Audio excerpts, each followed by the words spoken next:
baliklah kepada definisi import, export dan interport. Ada 3 definisi yang terlibat dekat sini. Okey, kalau import adalah aktiviti urusan jual beli yang melibatkan barang nyata, fizikal atau perkhidmatan. Perkhidmatan ni tidak nyata lah. Dari satu negara dibawa masuk ke negara lain bagi tujuan perniagaan atau perdagangan di masa hadapan. So itu adalah maksud definisi import. Barang yang kita bawa masuk dari negara luar ke negara kita. Barang ataupun perkhidmatan. Okey. Begitu juga dengan ekspor. Ekspor ini adalah aktiviti urusan jual beli yang melibatkan barang ataupun barang fizikal ataupun barang yang tidak nyata ataupun perkhidmatan dari satu negara dibawa keluar ke negara lain bagi tujuan perniagaan dan perdagangan di masa hadapan. Okey, contohnya ekspor. Negara kita banyak mengeksport apa? Nanas, getah, dan kita mengeksport ke negara-negara lain. Itu bahan mentah kita lah. Dan import pun kita mengimport bahan-bahan mentah untuk kita sama ada kita gunakan ataupun kita produce semula dan dieksport keluar. Kalau begitu, maksud yang ketiga iaitu entrepot. Entrepot ini adalah aktiviti membeli barang dari negara luar. Ini import lah tu, untuk diproses atau ditambah nilai. Contoh macam kereta tadi. Okay. Ataupun kita boleh bagi, saya boleh bagi contoh yang lain. Okay.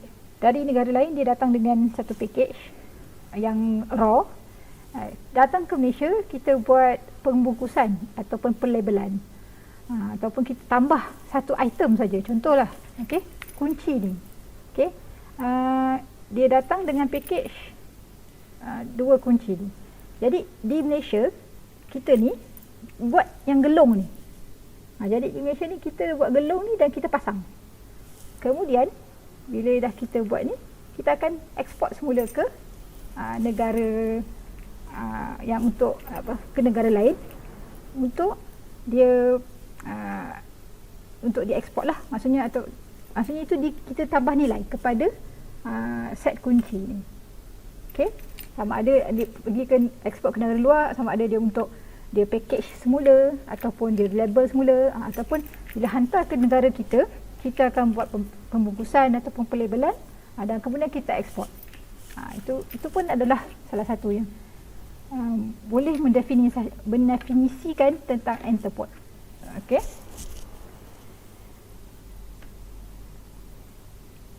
Ini adalah contoh-contoh barang yang diimport dalam bentuk nyata, iaitu dalam bentuk fizikal. Okey.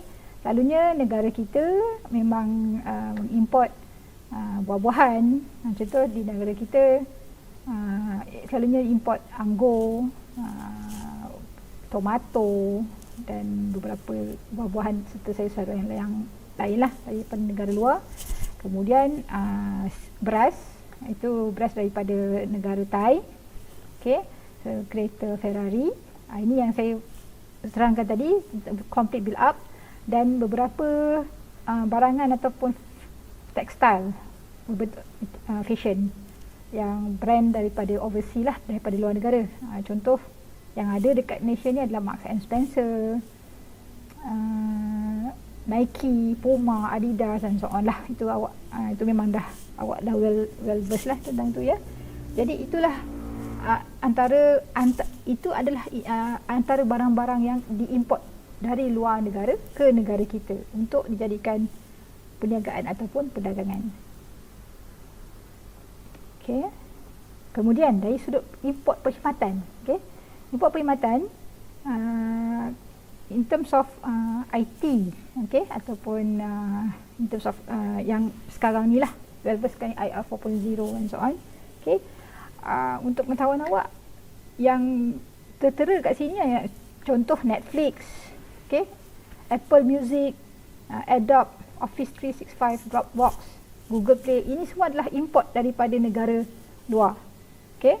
Jadi dia import dari sudut perkhidmatan, barang yang tidak nyata. Kemudian international forwarder yang ada di Malaysia, contoh DHL, Kuehne+Nagel and DB Schenker. Ini semua adalah international forwarder yang menjalankan perkhidmatan sebagai international freight forwarding di negara kita.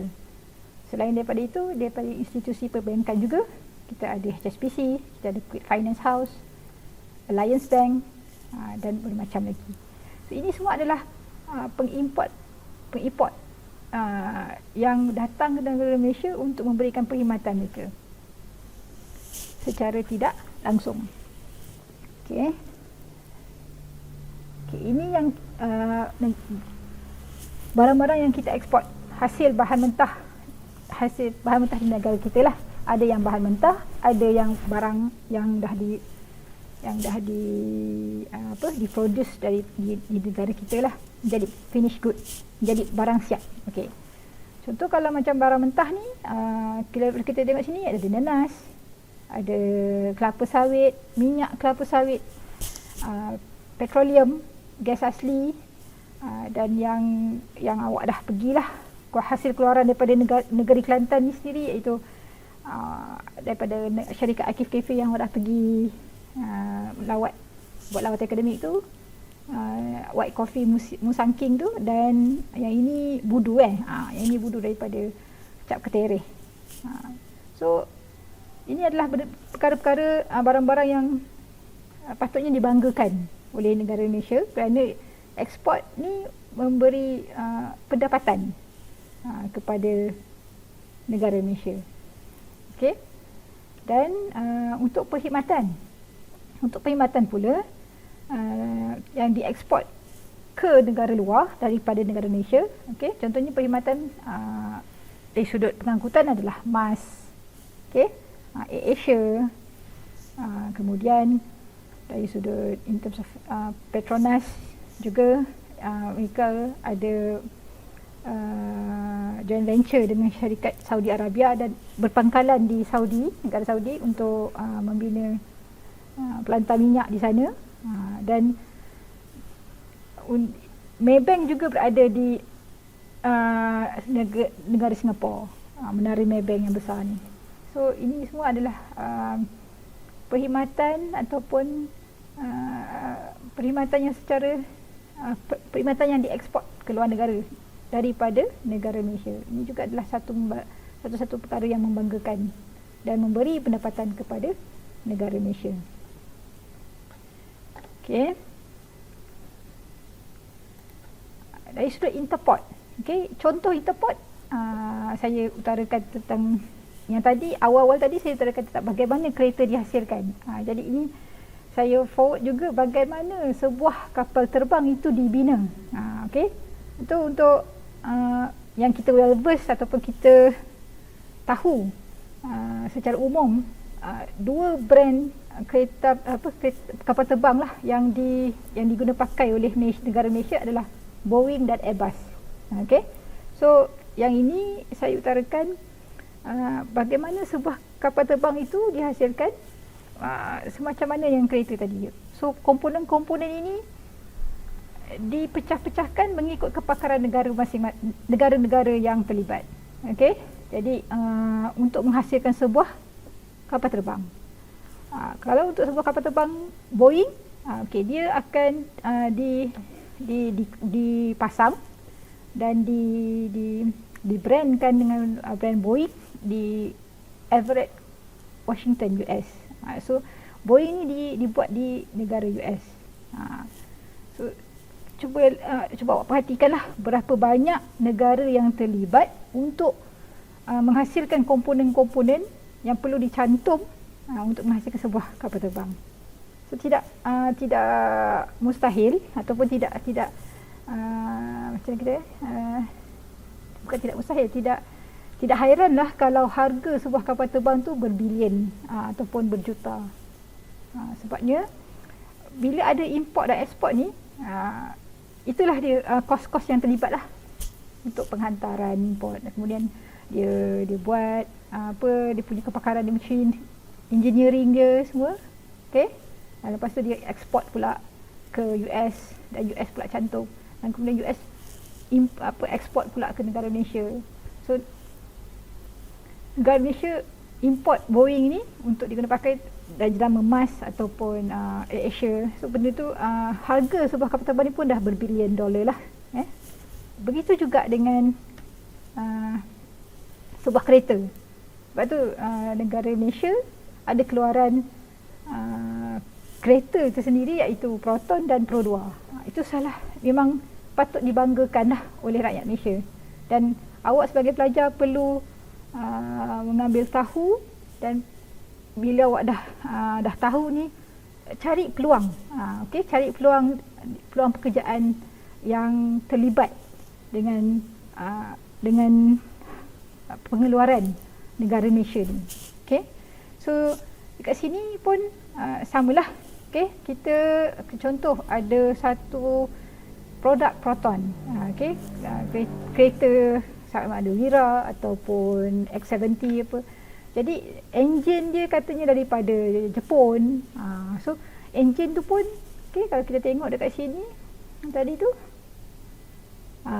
enjin ni ada kepakaran dia. Kita mungkin Mitsubishi ke ataupun Denso ke. So ini negara. Jadi enjin lain, steering lain, interior lain, fuel lain, wheel lain. Jadi ada certain komponen part saja yang dibuat di negara kita. Dan kemudian bila komponen-komponen diimport masuk ke negara kita, itulah yang kos yang tinggi itu. Itu yang menyebabkan itulah satu faktor.